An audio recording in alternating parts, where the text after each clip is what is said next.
오늘 교회력으로 삼위일체 주일입니다. 삼위일체라고 하는 말은 성부, 성자, 성령 세 개의 위격이 하나의 하나님 안에 존재한다고 하는 그런 뜻입니다. 하나님은 셋이면서 하나이고 하나이면서 세 개의 위격을 가지고 계신다. 그것이 바로 삼위일체입니다. 삼위일체라고 하는 말은 성경에 없는 단어지만 성경을 연구하면서 만들어낸 그런 신학적인 용어인데 기독교의 핵심적인 단어라고 할 수가 있습니다. 섭리라고 하는 단어도 마찬가지입니다. 섭리를 한문으로 보니까 다스릴 섭자에 다스릴 리자를 썼어요. 그러니까 하나님께서 다스리신다. 하나님께서 통치하신다. 그런 뜻입니다. 영어로 프리버던스라고 하는 단어를 썼는데 프로라고 하는 말은 앞에, 비던스, 증거라고 하는 그런 뜻이죠. 그래서 이 섭리라고 하는 말은 미리 내다보고 이루어 가신다라고 하는 그런 뜻이에요. 이 섭리라고 하는 말은 하나님께서 천지 만물을 창조하시고 다스리시고 주관하신다. 하나님의 주권을 인정하는 것에 근거를 하고 있습니다. 우리가 하나님의 섭리를 인정한다면 세상의 모든 것이 하나님의 손안에 있다고 하는 것을 믿는 겁니다. 내 삶의 모든 것이 하나님의 손안에 있다고 우리는 믿는 거예요. 그러므로 우리 삶의 최선은 뭐냐? 하나님과 함께하는 삶을 사는 것이 우리 삶의 최선이라고 하는 그런 고백을 우리는 하게 되는 것입니다. 하나님께서 나와 함께 하시는 것이 최선이다. 이 말을 누가 했는지 아세요? 요한 웨슬리가 이 말을 했습니다. 좋으신 하나님께서 임마누엘로 오늘도 저와 여러분들과 함께 하시는 줄로 믿습니다. 하나님의 섭리로 보면 이 세상에 우연히 되는 것은 아무것도 없어요. 섭리를 다른 말로 하면 예정이고 하나님의 뜻이라고 할 수가 있습니다. 잠언 16장 33절에 보니까 제비는 사람이 뽑으나 모든 일을 작정하기는 누구에게 있어요? 여호와께 있느니라. 아멘. 마태복음 10장 29절에 보니까 참새 2마리가 한 아세르온에 팔리지 않느냐. 그러나 너희 아버지께서 허락하지 아니하시면 그 하나도 땅에 떨어지지 아니하리라. 주기도문에서 우리는 하나님의 뜻, 하나님의 섭리를 이렇게 고백합니다. 아버지의 뜻이 하늘에서 이루어진 것 같이 땅에서도 이루어지이다. 아멘. 모세가 태어나고 120년 동안의 삶을 산 것은 하나님의 섭리입니다. 남자로 태어나면 죽어야 되는 것이 바로가 만든 법입니다. 그런데 모세는 죽지 않고 살아요. 3개월 동안 그 부모가 그를 숨겨서 키우다가 한 100일쯤 되면 벌써 그 사내아이의 울음소리가 다르잖아요. 더 이상 키울 수가 없어요. 그래서 나일강에 갈대 상자를 담아서 나일강에 띄워 보냅니다.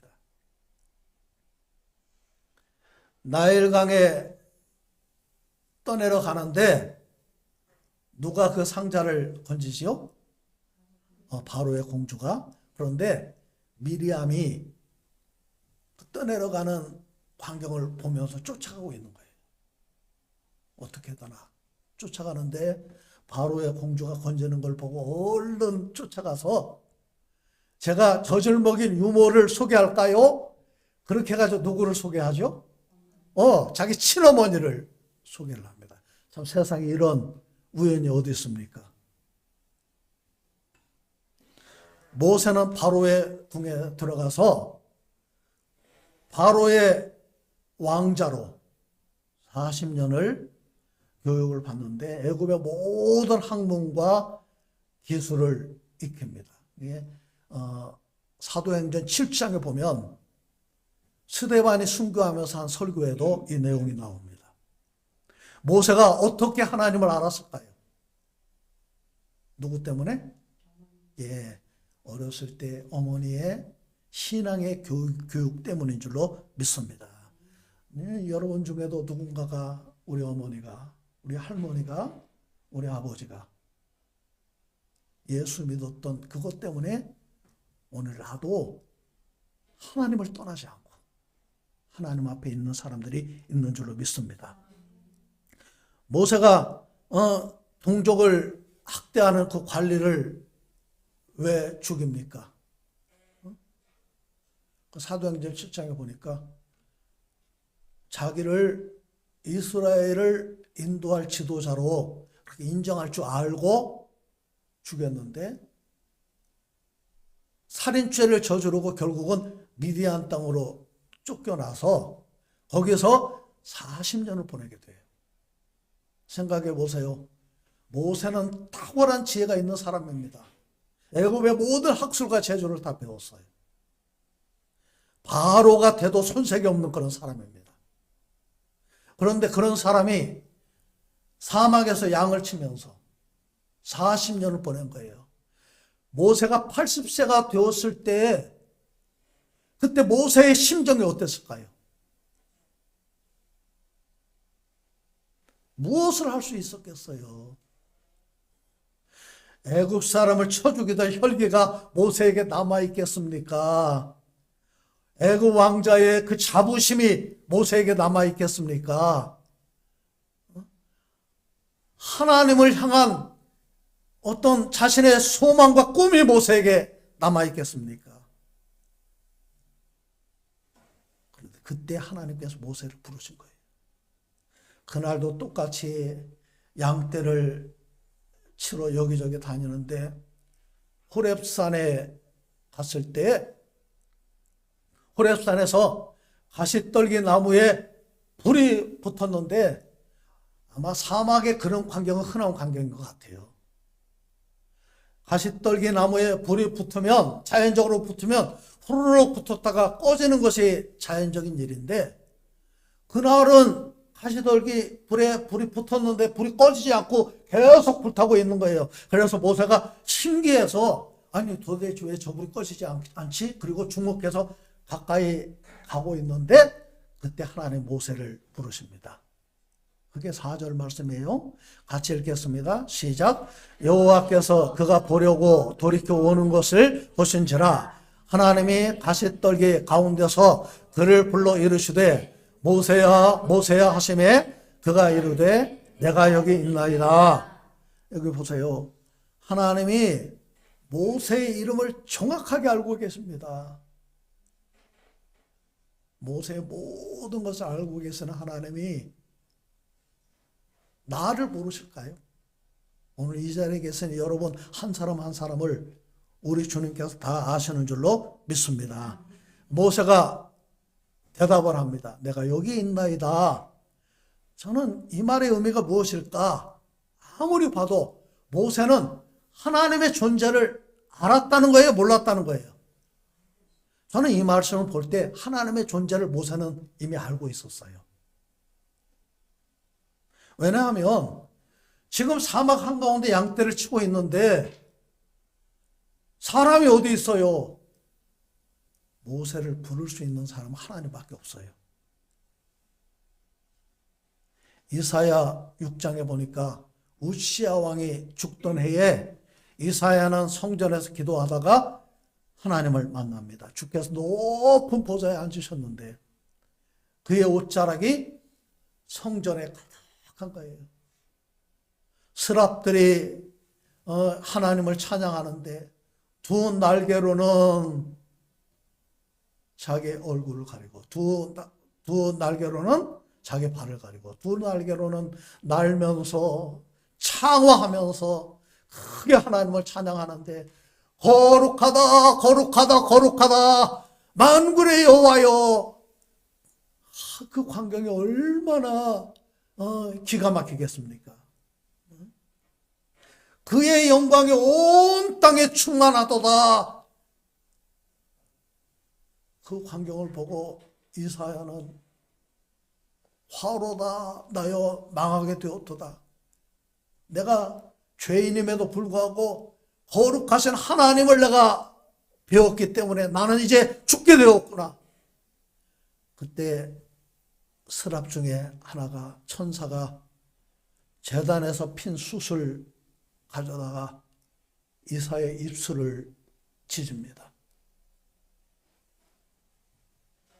내 악이 제하여 졌고 내 죄가 사하여 졌느니라. 그때 이사야는 주님의 음성을 듣습니다. 내가 또 주의 목소리를 들으니 주께서 이르시되 내가 누구를 보내며 누가 우리를 위하여 갈꼬 하시니 이사야가 이렇게 대답합니다. 내가 여기 있나이다. 나를 보내소서. 똑같은 대답을 모세가 하고 있는 거예요. 내가 여기 있나이다. 사무엘상 3장을 보니까 하나님께서 어린 사무엘을 부르십니다. 사무엘은 그때까지 하나님의 음성을 듣지 못했어요. 하나님이 부르는 음성을 몰라요. 성전에서 먹고 자고 기도하는데 사무엘아 사무엘아, 사무엘이 얼른 자리에서 일어나서 내가 여기 있나이다 하고 어디로 갔어요? 엘리 제사장에게 갑니다. 엘리에게 내가 여기 있나이다. 나는 너를 부른 일이 없다. 가서 자라. 다시 누웠는데 다시 음성이 들리면 사무엘아 사무엘아.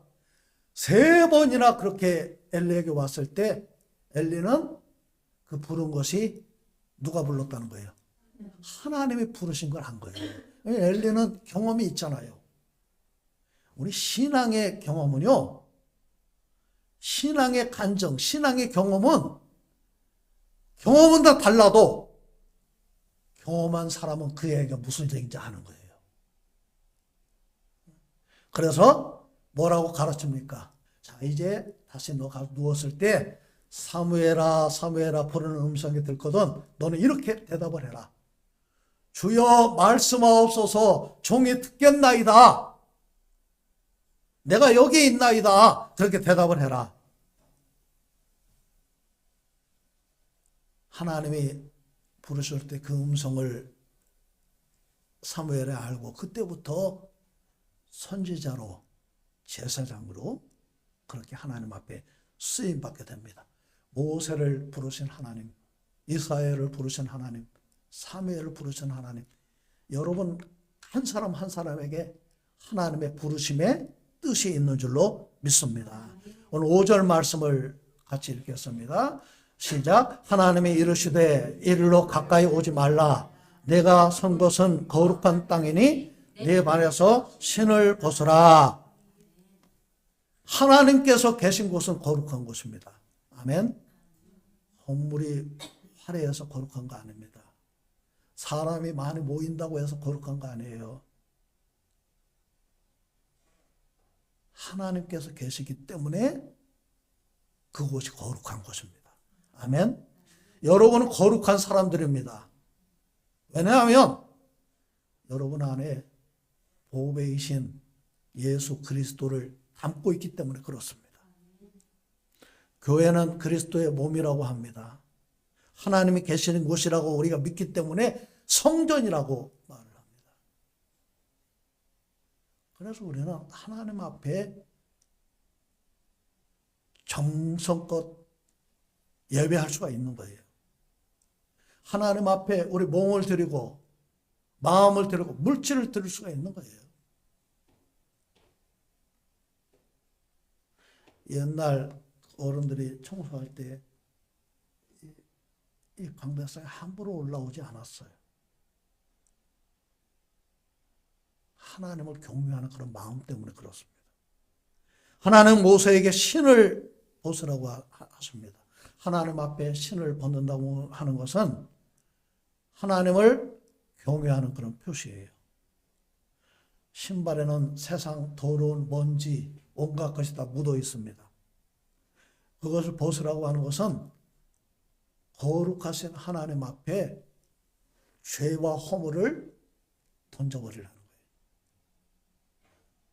그래서 우리는 하나님 앞에 나갈 때 십자가 보혈을 의지해서 나가는 거예요.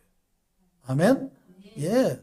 우리 의가 아니라 예수님의 그 십자가 보혈을 의지해서 주님 앞에 나가는 겁니다. 종은 신발을 벗어야 됩니다.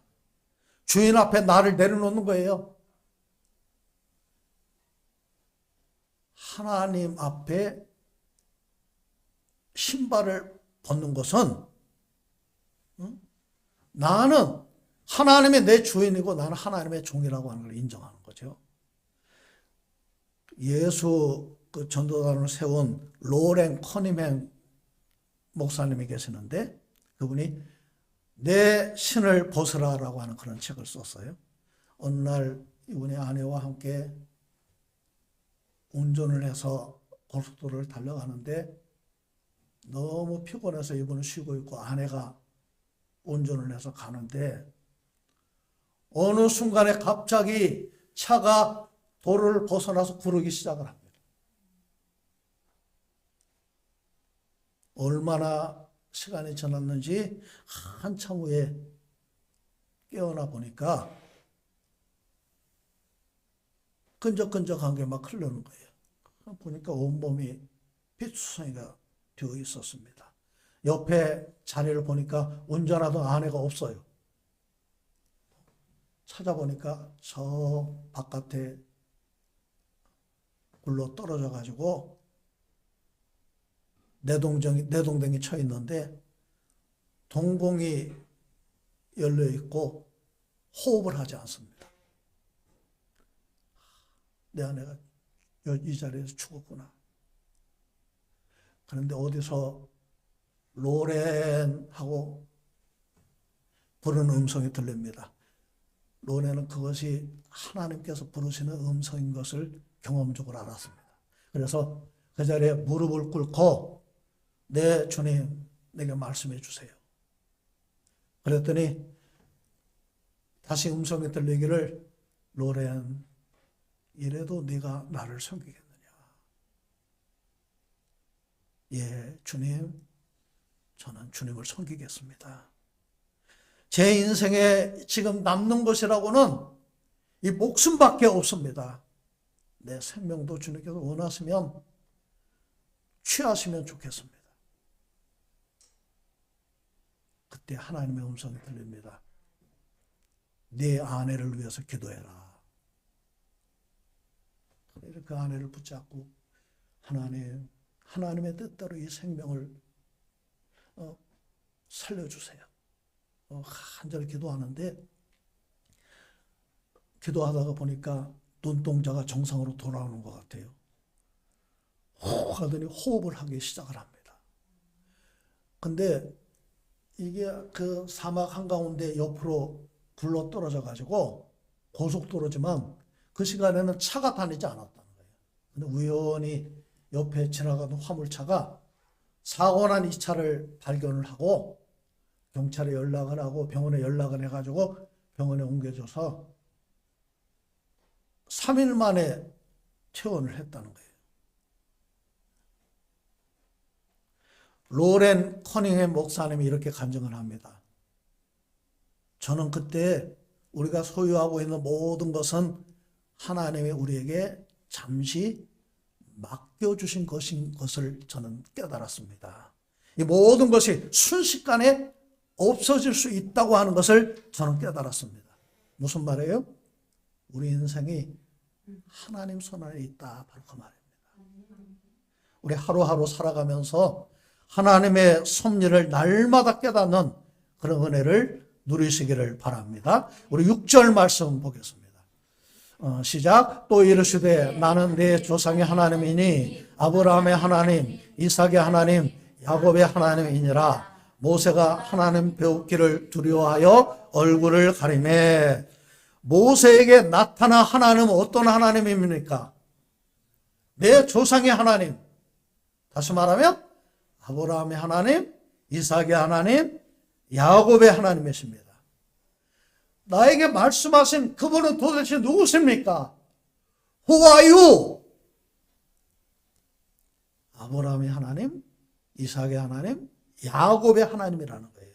그 하나님은 오늘도 살아계신 하나님이신 줄로 믿습니다. 이게 그 출애굽기 2장 13절 말씀을 보면 모세가 하나님께 이렇게 묻습니다.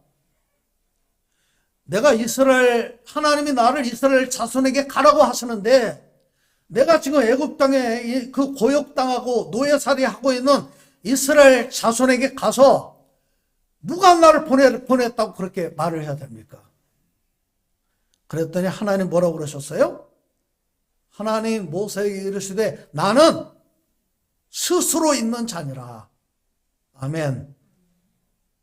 세상의 모든 존재는 스스로 있는 존재가 없어요. 모든 것은 다 피조물입니다. 오직 하나님만이 스스로 있는 존재인 줄로 믿습니다. 그러면서 그때 또 하나님 말씀하십니다. 너희 조상의 하나님 여호와 곧 아브라함의 하나님, 이삭의 하나님, 야곱의 하나님께서 나를 너희에게 보내셨다 하라. 하나님은 모세에게 자신이 어떤 하나님이신가를 다시 말씀하셨습니다. 그게 7절, 8절에 있는 말씀입니다. 시작. 여호와께서 이르시되 내가 애굽에 있는 내 백성의 고통을 분명히 보고 그들의 감독자로 말미암아 부르짖음을 듣고 그 근심을 알고 내가 내려가서 그들을 애굽인의 손에서 건져내고 그들을 그 땅에서 인도하여 아름답고 광대한 땅, 젖과 꿀이 흐르는 땅, 곧 가나안 족속, 헷 족속, 아모리 족속, 브리스 족속, 히 족속, 여부스 족속의 지방에 데려가러 하노라. 아멘. 7절을 보세요. 하나님은 어떤 하나님이냐? 보시는 하나님이세요. 내가 애굽에 있는 내 백성의 고통을 분명히 보고 그 다음에 부르짖음을 뭐 하세요? 들으신다. 그 다음에 그 근심을 알고 보고 들으시고 알고 8절에 보니까 또 뭐라고 말씀하셨어요? 너희를 건져내고 너희를 인도하시는 하나님이시다. 보고 들으시고 아시고 건져내시고 인도하시는 하나님, 그분이 바로 어떤 하나님이라는 거예요? 아브라함의 하나님, 이삭의 하나님, 야곱의 하나님, 나의 하나님이라는 거예요. 아멘? 예. 모세는 하나님이 모세를 부르시고 자신의 존재를 분명히 모세에게 가르치시면서 모세에게 사명을 주십니다. 우리 9절 말씀을 읽겠습니다. 시작. 이제 가라. 이스라엘 자손의 부르짖음이 내게 달하고 애굽 사람이 그들을 괴롭히는 학대도 내가 보았으니 이제 가라. 어디로 가라는 거예요? 애굽으로 가라는 겁니다. 바로 앞으로 가라는 거예요. 10절에 구체적으로 그것을 말씀하고 있죠. 시작. 이제 내가 너를 바로에게 보내어 너에게 내 백성 이스라엘 자손을 애굽에서 인도하여 내게 하리라. 모세가 받은 사명이 뭐냐? 이스라엘 백성을 인도해서 젖과 꿀이 흐르는 땅, 가나안 땅으로 이스라엘 백성을 인도하라는 겁니다. 하나님께서 말씀하셨기 때문에 모세는 당당하게 하나님의 지팡이를 손에 들고 바로 앞으로 갑니다. 저는 이 말씀을 가만히 보면 모세가 다시 애굽으로 가는 거는 죽기보다 싫었을 것 같아요. 얼마나 쪽팔려요?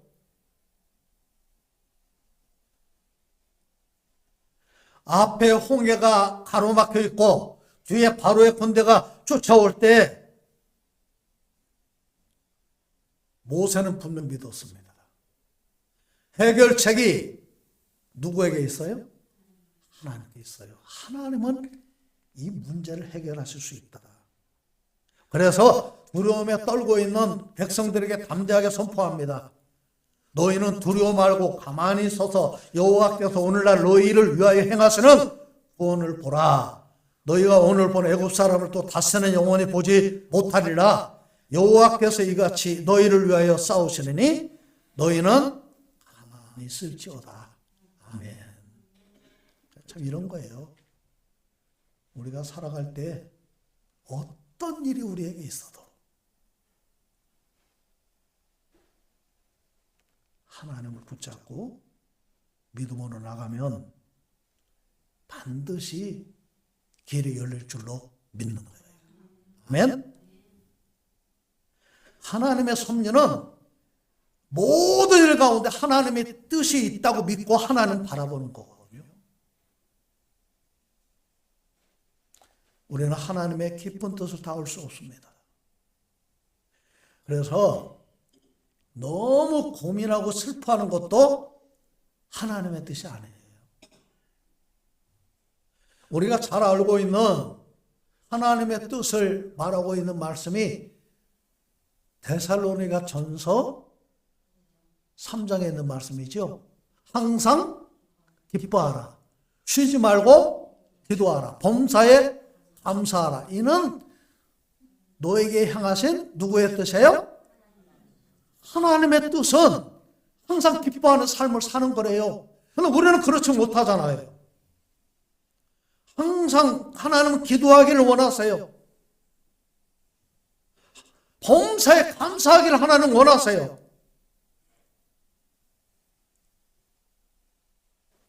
우리는 상대적일 때가 많아요. 기뻐하고 기도하고 감사하는 것은 순서가 정해져 있는 것이 아닙니다. 먼저 감사하면 기도하게 되고 기도하면 기쁨이 충만해질 수도 있습니다. 기뻐하기로 작정하면 감사하는 마음이 생겨요. 기도할 수 있습니다. 먼저 기도하면 하나님의 은혜로 기쁨이 충만해지고 감사하게 되기도 합니다. 그래서 빌립보서 4장 6절 7절에 그렇게 말씀하고 있잖아요. 아무것도 염려하지 말고 모든 일에 기도와 간구로 너희 구할 것을 감사함으로 하나님께 아뢰라. 그리하면 모든 지각에 뛰어난 하나님의 평강이 그리스도 예수 안에서 너희 마음과 생각을 지키시리라. 무슨 말이에요? 기뻐하고 기도하고 감사하는 것은 습관이 돼야 된다 그 말이에요. 우리는 불평하는 습관보다 감사하는 습관을 가지시기를 바랍니다. 막 슬퍼하고 짜증내는 것보다 기뻐하는 습관을 가지시기를 바랍니다. 내가 해결하려고 고민하고 그러는 것보다 기도하는 습관을 가지시기를 바랍니다. 제임스 클리어가 쓴 작은 습관의 힘이라고 하는 그런 책이 있는데요. 클리어는 어렸을 때부터 운동을 잘했는데 미국에서 야구 선수가 얼마나 대단합니까? 이분이 어렸을 때부터 탁월한 재능이 있어가지고 충망받는 야구 선수였어요. 그러다가 고등학교 2학년 때 훈련을 하다가 공이 얼굴에 맞았는데 얼굴이 그냥 산산조각이 나가지고 30조각의 얼굴이 났다는 거예요. 더 이상 야구를 할 수 없다 그 절망감에 사로잡혀서 그게 이 얼마나 클리어를 힘들게 했냐면 이제 나는 내 삶은 끝났다. 내 인생 끝났다. 자포자기할 그런 수준까지 나간 거예요. 그런데 이 클리어가 좌절하지 않고 꾸준히 노력하면서 야구 선수가 되고 자신의 경험을 책으로 펴냈는데 그게 작은 습관의 힘이 내 인생을 바꿨다는 거예요. 그 작은 습관이라고 하는 건 뭐냐? 그냥 어질러 있는 거 정리정돈하는 습관. 남들은 밤새 막 게임하고 막 그럴 때 자기는 일찍 잠을 자는 습관. 꾸준히 하는 그 습관이 자기 인생을 바꿨다. 그래서 이 사람이 미국 최고의 자기 개발 전문가로 그렇게 이분이 두각을 나타내게 됩니다. 항상 기뻐하라, 쉬지 말고 기도하라, 범사에 감사가. 습관적으로 그렇게 하려면 우리는 꾸준히 노력을 해야 돼요. 인상 쓰고 살아도 뭐 나오지 않습니다. 기뻐하고 기도하고 감사하시기를 바랍니다. 자, 우리 아브라함이 갈대아 우르를 떠나서 하나님이 지시하시는 땅으로 갈 때 성경이 그렇게 말씀하고 있습니다. 갈 바를 알지 못하고 갔어요. 그렇죠? 근데 갈 바를 알지 못하고 갔다는 건 뭐예요? 하나님만 의지했다 그 말이에요. 지금 선택을 어떻게 할지 몰라요. 어디로 갈지 몰라요. 그런데 그런 순간에 아브라함은 하나님을 바라는 거예요.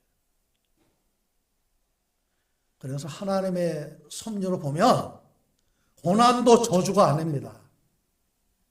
고난당한 것이 내게 유익이라 이로 말미암아 내가 주의 율례들을 배우게 되었나이다. 그 고난을 통해서 더 큰 하나님의 은혜를 체험하는 것이 하나님의 뜻일 수도 있다는 거예요. 하나님의 섭리는 합력해서 선을 이루십니다. 우리가 알거니와 하나님을 사랑하는 자, 곧 그의 뜻대로 부르심을 입은 자들에게는 모든 것이 합력하여 선을 이루느니라. 아멘. 오늘 저희가 믿는 하나님은 참 좋으신 하나님이신 줄로 믿습니다.